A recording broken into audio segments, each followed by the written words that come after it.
এটা তো ভাইয়া যোগ্যতা ভাইয়া, এটা তো যার যার যোগ্যতা ভাইয়া। মনে করো শাহরুখ খানের ছবি যখন চলবে তখন ওইটা মনে করো যে ওইটা হল বুকিং থেকে আরম্ভ করে ওটিটি প্ল্যাটফর্ম বলো, ডিজিটাল প্ল্যাটফর্ম বলো, সবাই বুক হয়ে যায়। এটা তো তার যোগ্যতা, এটা সাকিব খানের যোগ্যতা। সাকিব খান তো জোর করে কিছু করবে না।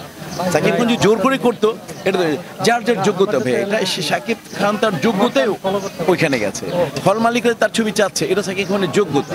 হল মালিকদের বিশ্বাস যে আমাদের পরিবেশক, তাদের বিশ্বাস যে আমি ছবিটা লাগালে সাকিব খানের চলবে, এটা তো তার যোগ্যতা। যোগ্যতাকে তো অস্বীকার করতে পারবো, যোগ্যতাকে তো সালাম জানাতেই হবে।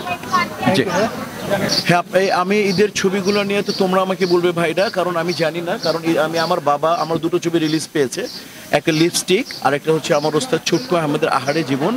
আমি খবর নিতে পারছি না, আমি পোস্ট করতে পারছি না, কারণ আসলে নির্বাচনে প্রায় আমাদের ধরো যে 570 জন এবার ক্যান্ডিডেট, ফাইনালি ক্যান্ডিডেট 570 জন। তো এই ইনাদের সাথে এবং এর নির্বাচনটা পরিচালনা সবাই জানে আমি একটু অর্গানাইজ ওয়েতে সব কিছু করি। তো এই পুরা মানে যখন থেকে আমরা নির্বাচনে নামলাম, আপনারা সবাই দেখেছেন যে বিগত 1 মাসে আমরা আমাদের পরিষদ অতীব সুন্দরভাবে একটা শিল্পী সমিতির ইতিহাসে এরকম কোনো আয়োজন করা হয়নি। 1 মাস ব্যাপী আমরা ওইখানে 200-300 লোকের আয়োজন করেছি, হ্যাঁ, এবং সবাই মিলে ইনশাল্লাহ প্রত্যেকদিন দোয়া মাহফিল হয়েছে।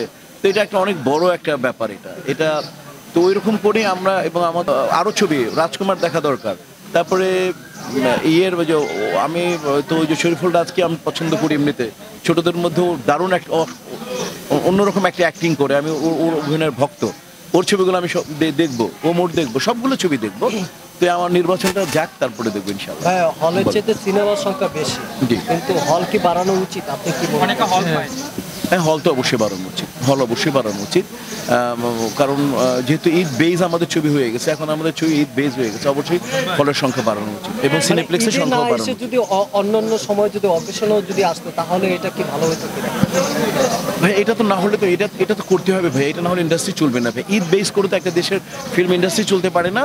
তো এটা আমরা যদি আমাদেরকে আনা হয়, আমাদের একটা মানে সুদূর মানে কি বলবো প্রসাদ একটা পরিকল্পনা আছে, যাতে অন্যান্য দিনেও ঈদ ছাড়াও যাতে অন্যান্য দিনে ইনশাআল্লাহ ছবি রিলিজ কীভাবে করা যায়, সাকসেস হয়, এটার চিন্তাধারা আছে। বাকি উপরওয়ালা যায় অবশ্যই, মানে ঈদ ছাড়াও বড় ভালো ছবি আসা উচিত। ব্যবসা সফল ছবি অ্যাটলিস্ট যাতে সাকসেসফুল হয়, তাহলে ইন্ডাস্ট্রি চলবে। টেনশনে কাটালাম খুব, কারণ পুরো পরিবার আমেরিকায়, আমি এখানে খুবই মানে এক তো টেনশন দেখে পরিবার ওইখানে তোমার ভাবির বকা।